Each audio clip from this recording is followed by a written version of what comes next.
मुरली अमृत की धारा है धारा, जो देती दुखों से किनारा। मुरली अमृत की धारा है धारा, जो देती दुखों से किनारा। भूले जीवन में हो जाए शिव बाबा मुरली में समझाए। भूले जीवन में हो जाए शिव बाबा मुरली में समझाए। तुम्हें देवता बनना है प्यारा, देखो गलती न करना दोबारा। हो मुरली अमृत की धारा है धारा, जो देती दुखों से किनारा।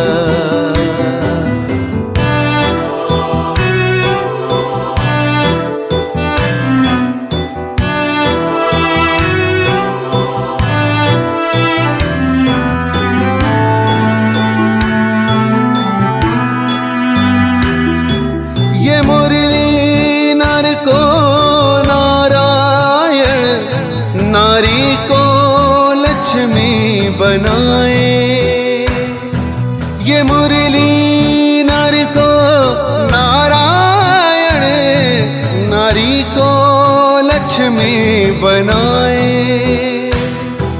परम धाम से परम पिता शिव हमें घर ले जाने आए, हमें घर ले जाने को आए।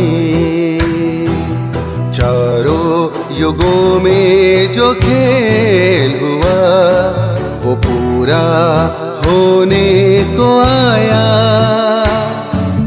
गीता ज्ञान अमृत देने को ये संगम युग बनाया, संगम युग बनाया। ये मुरली अमृत की धारा है धारा, जो देती दुखों से किनारा। ओम शांति। 11 जनवरी 2022 आज शिव बाबा के महावाक्य है, मीठे बच्चे ज्ञान की बुलबुल बनकर आप समान बनाने की सेवा करो। अपने दिल से पूछो, मेरे याद की यात्रा ठीक है? प्रश्न, किस विशेष पुरुषार्थ से बेगर टू प्रिंस बन सकते हो? उत्तर, बेगर टू प्रिंस बनने के लिए बुद्धि की लाइन क्लियर हो, एक बाप के सिवाय और कोई भी याद न आए, यह शरीर भी मेरा नहीं, ऐसा जीते जी मरने का पुरुषार्थ करने वाले ही बेगर हैं। उनकी ही वानप्रस्थ अवस्था है, क्योंकि बुद्धि में रहता अब तो बाप के साथ घर जाना है, फिर सुखधाम में आना है। ओम शांति। मीठे मीठे बच्चे जानते हैं पढ़ाई में जास्ती ध्यान किस बात पर देना है।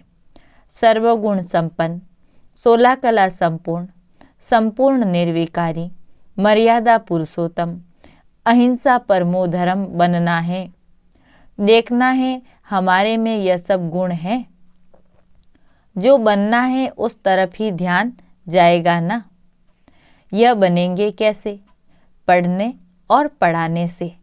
बेहद के बाप को सारे दिन में कितना याद करते हैं, कितनों को पढ़ाते हैं, संपूर्ण तो अब तक कोई बना नहीं है। नंबरवार पुरुषार्थ अनुसार हैं। बाप एक एक बच्चे पर नज़र रखते हैं कि यह बच्चा क्या कर रहा है, मेरे अर्थ क्या सर्विस करते हैं। कितनों की तकदीर ऊंचे ते ऊंची बन रही है। हर एक अपनी अवस्था और अपनी खुशी को भी जानता है। अतीन्द्रिय सुख का जीवन हर एक को अपना भासता है। यह तो बच्चों को निश्चय है कि बाप की याद से ही तमो प्रधान से सतो प्रधान बनते हैं। सहज उपाय है ही याद की यात्रा। अपनी दिल से पूछना है, हमारी याद की यात्रा ठीक है? दूसरे को आप समान बनाते हैं, ज्ञान बुलबुल बने हैं। तुम ब्राह्मण ही देवी गुण धारण कर मनुष्य से देवता बनते हो। तुम्हारे सिवाय कोई देवता बनने वाला नहीं है। तुम ही देवी घराने के भांति हो। वहाँ तुम्हारा ही देवी परिवार है। अभी तुम जानते हो हम देवी परिवार का बनने के लिए खूब पुरुषार्थ कर रहे हैं। बच्चों को पढ़ना भी कायदेशीर है। एक दिन भी एब्सेंट नहीं रहना है।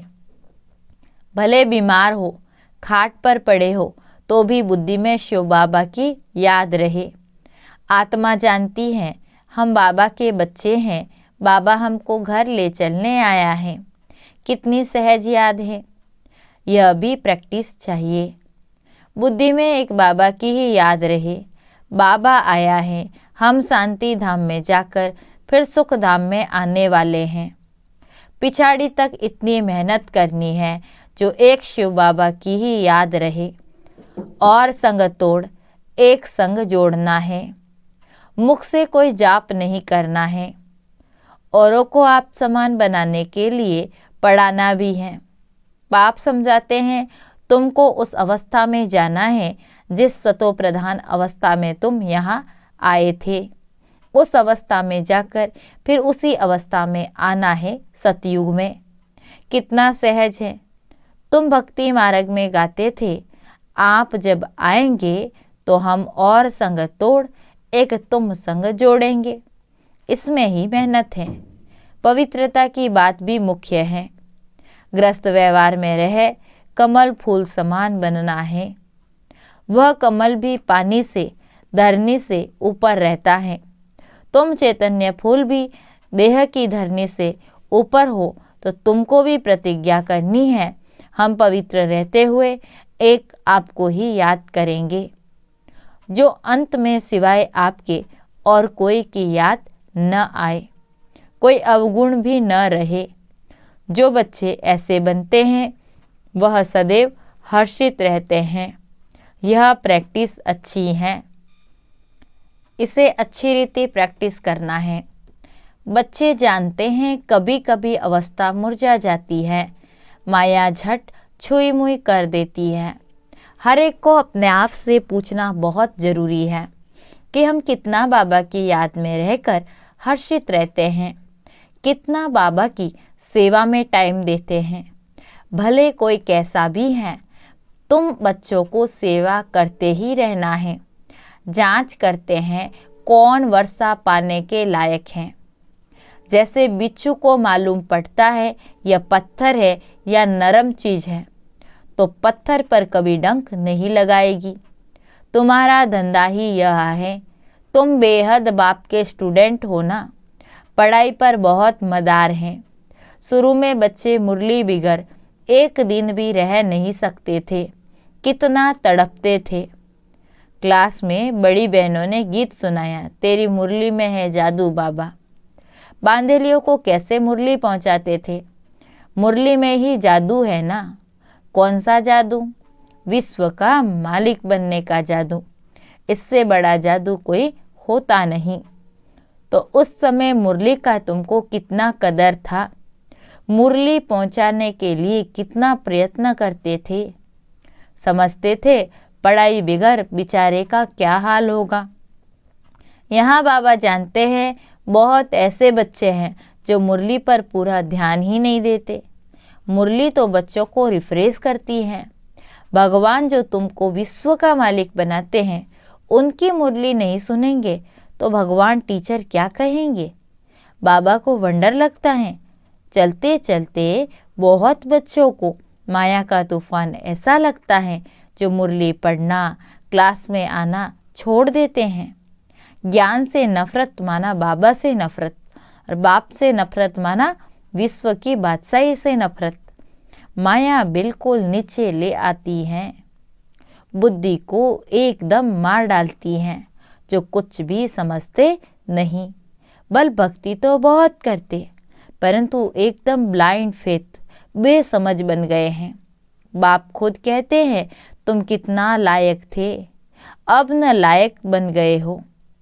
अब मैं फिर आया हूँ तुम बच्चों को लायक बनाने, इसीलिए श्रीमत पर जरूर चलना है। बाप कहते हैं इसमें और कुछ करना नहीं है, सिर्फ बाप को याद करो और पढ़ो। स्कूल में पढ़ते भी हैं और टीचर को याद भी करते हैं। कैरेक्टर भी सुधारने हैं। तुम्हारी भी एम ऑब्जेक्ट सामने खड़ी हैं, तुमको यह बनना है। उन्हों के कैरेक्टर अच्छे हैं, तब तो सारा दिन मनुष्य गाते आप सर्वगुण संपन्न। मनुष्य को जब तक बाप का परिचय नहीं मिला तब तक अंधियारे में है। सारी दुनिया के मनुष्य इस समय निधन के हैं। उन्हों को बाप का पैगाम पहुंचाना है। तुम बेहद बाप के बच्चे हो ना। बाप कहते हैं मुझे याद करो तो तुम्हारे विकर्म विनाश होंगे। बच्चों को युक्ति निकालनी है कि सबको पैगाम कैसे पहुंचाए। अखबार द्वारा ही सबको पैगाम पहुंचेगा कि एक बाप को याद करो तो पावन बन जाएंगे। सभी आत्माएं पहले पावन थी, अब सब अपवित्र हैं। यहाँ कोई पवित्र आत्मा हो न सके। पवित्र आत्माएं होती हैं पवित्र दुनिया में। आत्मा पवित्र बन जाती है तो फिर यह पुराना चोला छोड़ना ही है। यह हो नहीं सकता कि आत्मा पावन हो और शरीर पतित हो। तो बाबा को याद करते करते अपने को तमो प्रधान से सतो प्रधान बनाना है। पहले पहले जब तुम आए तो पवित्र थे, अब फिर पवित्र बनना है। आत्मा पवित्र बनकर जाएगी, फिर पवित्र दुनिया में आएगी। शांति धाम से होकर फिर गर्भ महल में आएंगे। वहाँ दुख का नाम निशान नहीं रहता है। रावण राज्य ही नहीं है, परंतु पुरुषार्थ कर ऊंच पद पाना है, इसके लिए यह पढ़ाई है। स्वर्ग में तो सब जाएंगे, लेकिन ऊंच पद पाने का पुरुषार्थ करना है। यह तो जानते हो स्वर्ग की स्थापना और नरक का विनाश हो रहा है। शिवालय स्थापन होगा तो वैश्यालय खत्म हो जाएगा। शिवालय में तो आना ही है। कोई ये शरीर छोड़ जाकर प्रिंस प्रिंसेस बनेंगे, कोई प्रजा में चले जाएंगे। जिनकी बिल्कुल लाइन क्लियर है, एक बाप के सिवाय और कोई की याद नहीं आती है, उनको कहा जाता है पूरे बेगर। शरीर को भी याद नहीं करना, अर्थात जीते जी मरना है। हमको तो अब अपने बेहद के घर जाना है। अपने घर को भूल गए थे, अब आपने याद दिलाया है। बाप मीठे मीठे बच्चों को समझाते हैं, तुम वानप्रस्थी हो। इस समय तुम सबकी वानप्रस्थ अवस्था है। अब मैं आया हूँ वाणी से परे स्थान पर सब बच्चों को ले जाने के लिए। वानप्रस्थ अवस्था में जाने के लिए सब भगत भक्ति करते हैं। अब आप समझाते हैं सब वानप्रस्थ अवस्था में कैसे जाते हैं। उन्हों को इस अक्षर के अर्थ का भी पता नहीं, सिर्फ नाम सुना है। भले द्वापर से लेकर लौकिक गुरुओं द्वारा बहुत पुरुषार्थ किया, परंतु वापिस तो कोई जा नहीं सकता। बाप कहते हैं अब छोटे अथवा बड़े सबकी वानप्रस्थ अवस्था है। सच्ची सच्ची वानप्रस्थ अवस्था तो तुम्हारी है, क्योंकि अब वापिस जाना है। बेहद का बाप सबको वापस ले जाने आया है, तो बच्चों को बहुत खुशी होनी चाहिए। तुम जानते हो सबको बाप ही स्वीट साइलेंस होम में ले जाते हैं, क्योंकि आत्माओं को अब शांति चाहिए। यहाँ तो शांति हो न सके। शांति धाम का मालिक तो एक बाबा ही है। जब मालिक आवे तब सबको ले जाए। भक्ति करते थे शांति धाम में जाने के लिए। ऐसे कोई नहीं कहते हम सुख धाम में जाए।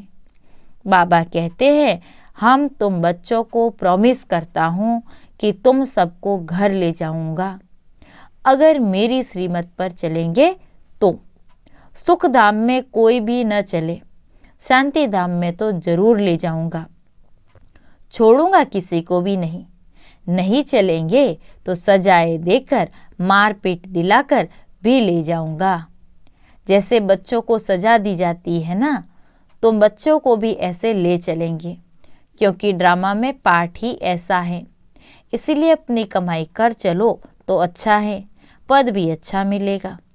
पिछाड़ी में आने वाले क्या सुख पाएंगे। बाबा कहते, तुम चाहो व न चाहो, तुम्हारे सब शरीरों को आग लगाकर आत्माओं को जरूर ले चलना है। मेरी मत पर चल। अगर सर्वगुण संपन्न 16 कला संपूर्ण बनेंगे तो ऊंच पद पाएंगे, क्योंकि मुझे बुलाया ही है कि आओ घर ले चलो, अर्थात मौत दो। यह तो सब जानते हैं, मौत आया कि आया। छी छी, कोई यहाँ रहना नहीं है। बाप कहते भी हैं, मैं सबको छी छी दुनिया से जरूर ले जाऊंगा। जो अच्छी तरह पढ़ेंगे वही सुखधाम में मालिक बनेंगे। सुखधाम व स्वर्ग कोई आसमान में नहीं है।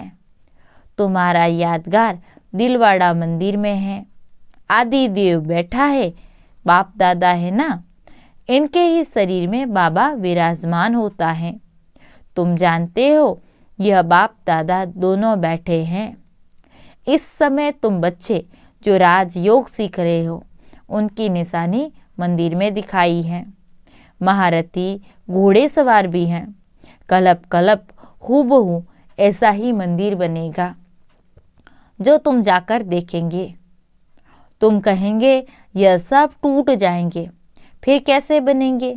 यह ख्याल नहीं करना चाहिए। स्वर्ग भी कहाँ है, फिर स्वर्ग के महल होंगे। ये पहाड़ियाँ आदि टूट जाएगी, फिर बनेगी। आबू फिर बनेगा। बहुत बच्चे इस बात में बहुत मूंझते हैं।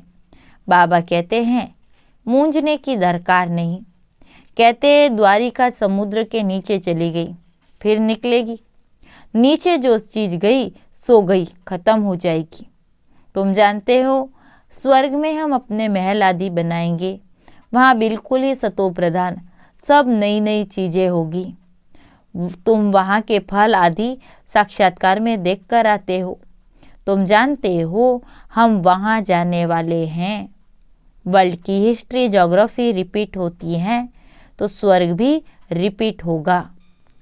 यह निश्चय होना चाहिए, परंतु किसी की तकदीर में नहीं, तो कहेंगे ये कैसे हो सकता है? इतने सब फिर आएंगे, फिर महल आदि बनेंगे। तुम तो जानते हो, सोमनाथ के मंदिर को लूट कर ले जाते, फिर भी मंदिर बनाएंगे। ये खेल ही पूज्य से पुजारी और पुजारी से पूज्य बनने का है। ब्राह्मण, देवता, क्षत्रिय, वैश्य, शूद्र, ये चक्र है। तुम बच्चे पद्मा पदम भाग्यशाली बनते हो। तुम्हारे कदम में पदम का चाप लग जाता है। तुम जानते हो, हमारे कदम में पदम है, अर्थात पढ़ाई के कदम में पदम समाये हुए हैं। जितना पढ़ेंगे उतना ऊंच पद पाएंगे। सतयुग है गोल्डन एज। वहाँ की धरनी भी कितनी सुंदर होती हैं, कितने सुंदर महल बनते। हर चीज सतो प्रधान होती है। देखने से ही नैन ठंडे हो जाते। ऐसी राजधानी के तुम मालिक बन रहे हो, तो कितना अच्छी रीति पुरुषार्थ करना चाहिए। पुरुषार्थ से ही प्रारब्ध बनती हैं। बच्चों को ज्ञान तो बुद्धि में है। बाप को याद करना है। लौकिक संबंध से ममत्व मिटाना है। सिर्फ एक बाप को ही याद करना है। अच्छा, मीठे मीठे सिक्की लदे बच्चों प्रति माता पिता बाप दादा का याद प्यार और गुड मॉर्निंग। रूहानी बाप की रूहानी बच्चों को नमस्ते। रूहानी बच्चों की रूहानी बाप दादा को याद प्यार, गुड मॉर्निंग और नमस्ते। धारणा के लिए मुख्य सार। पहली पॉइंट, बाप की याद में रहे, सदा हर्षित रहना है, कभी मुरझाना नहीं है। बीमारी में भी मुरली जरूर सुननी व पढ़नी है। दूसरा पॉइंट, पढ़ाई से कदम कदम में पदम जमा करने हैं और संगतोड़ एक बाप से जोड़ना है। वरदान, सदा हर संकल्प और कर्म में ब्रह्मा बाप को फॉलो करने वाले समीप और समान भव। विस्तार। जैसे ब्रह्मा बाप ने दृढ़ संकल्प से हर कार्य में सफलता प्राप्त की, एक बाप दूसरा न कोई, यह प्रैक्टिकल में कर्म करके दिखाया। कभी दिल से कष्ट नहीं बने, सदा नथिंग न्यू के पाठ से विजयी रहे। हिमालय जैसी बड़ी बात को भी पहाड़ से रुई बनाए रास्ता निकाला, कभी घबराए नहीं। ऐसे सदा बड़ी दिल रखो, दिल खुश रहो। हर कदम में ब्रह्मा बाप को फॉलो करो तो समीप और समान बन जाएंगे। स्लोगन। अतीन्द्रिय सुख का अनुभव करना है तो गोपी वल्लभ की सच्ची सच्ची गोपिका बनो। लवलीन स्थिति का अनुभव करो। जितना बेहद की प्राप्तियों में मगन रहेंगे, उतना हद की आकर्षण से परे रहे परमात्म प्यार में समाने का अनुभव करेंगे। आपकी यह लवलीन स्थिति वातावरण में रूहानियत की खुशबू फैलाएगी। ओम शांति। मुरली में जो समा जाए वो फरिश्ता बन जाए प्यारा। मुरली अमृत की धारा है धारा, जो देती दुखों से किनारा।